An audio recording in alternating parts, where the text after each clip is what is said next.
Hello viewers, আশা করি ভালো আছো। প্রতিবারে নিয়ে আপনার সামনে নতুন আরেকটি ভিডিও নিয়ে চলে আসলাম। আজ আলোচনা করব যে আপনার এসএসসি 2025 যারা পরীক্ষাটা দেবেন, যে আপনাদের রুটিন কিন্তু পাবলিশ করা হয়েছিল যে 12 ডিসেম্বর।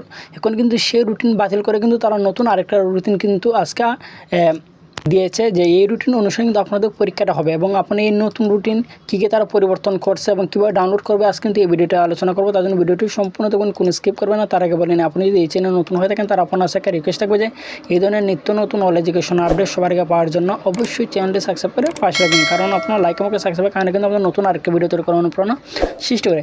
আপনারা এসএসসি 2025 যারা পরীক্ষাটা দেবেন, যে আপনাদের রুটিন কিন্তু পাবলিশ করা হয়েছিল যে 12 ডিসেম্বর 2024 কিন্তু, এবং সেই রুটিনটা তারা আজ কিন্তু নতুন করে কিছু সংযোজন করছে এবং সংশোধিত করে কিন্তু আজ কিন্তু তারা আপলোড করছে। এখন আপনাদের 2025 সালে সেই রুটিনটা কিন্তু আপনি ডাউনলোড করে এই রুটিন অনুসারে কিন্তু মূলত আপনাদের পরীক্ষাটা দিতে হবে।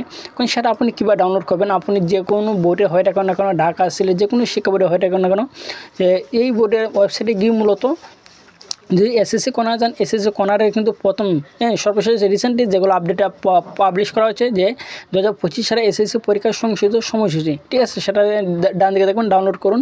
সেই ডাউনলোডে ক্লিক করেন, তাহলে কিন্তু আপনার সামনে এই ধরনের একটা ইন্টারফেস চলে আসবে, ঠিক আছে। আসার পর দেখতে পারবেন যে একবার কর্নারের উপরে লেখা আছে সংশোধিত মানে হচ্ছে সেটা কিন্তু আগের যে রুটিন সেই রুটিন কিন্তু তারা চেঞ্জ করে নতুন রুটিনটা তারা তৈরি করছে। এখন বলতে পারেন যে ভাই, আগের রুটিন এবং এই যে নতুন রুটিন তারা পাবলিশ করছে, এই রুটিনের মধ্যে পার্থক্যটা আসলে কী, তারা কী সংশোধন করছে।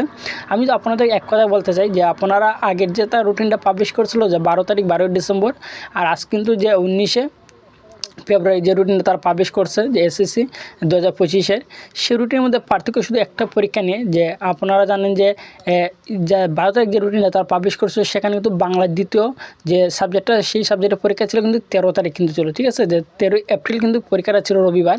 সেই পরীক্ষাটা পিছিয়ে নেওয়া হয়েছে মূলত নতুন রুটিনে, যে সেই বাংলার দ্বিতীয় পত্র যে পরীক্ষাটা, সেই পরীক্ষাটা পিছিয়ে নিয়ে কিন্তু তারা যে 13 তারিখে নেওয়া হয়েছে, ঠিক আছে। আশা করি বুঝতে পারছেন যে বাংলার দ্বিতীয় পরীক্ষাটা কিন্তু শুধু পেছানো হয়েছে, আর সব কিছু পরীক্ষা তারিখ কিন্তু ঠিক আছে। আশা করি বুঝতে পারছেন। তারপর যদি না বুঝে থাকেন অবশ্যই কমেন্ট করে জানাবেন। যদি ভিডিওটি ভালো লাগে থাকে অবশ্যই লাইক দেবেন। আপনি যদি এই চ্যানেল নতুন হয়ে থাকেন তার আপনার সাথে রিকোয়েস্ট থাকবে যে এই ধরনের নিত্য নতুন অল এডুকেশন আপডেট সবার আগে পাওয়ার জন্য অবশ্যই চ্যানেলটি সাবস্ক্রাইব করে পাশে থাকবেন। ধন্যবাদ। দেখা হবে অন্য কোনো ভিডিওতে।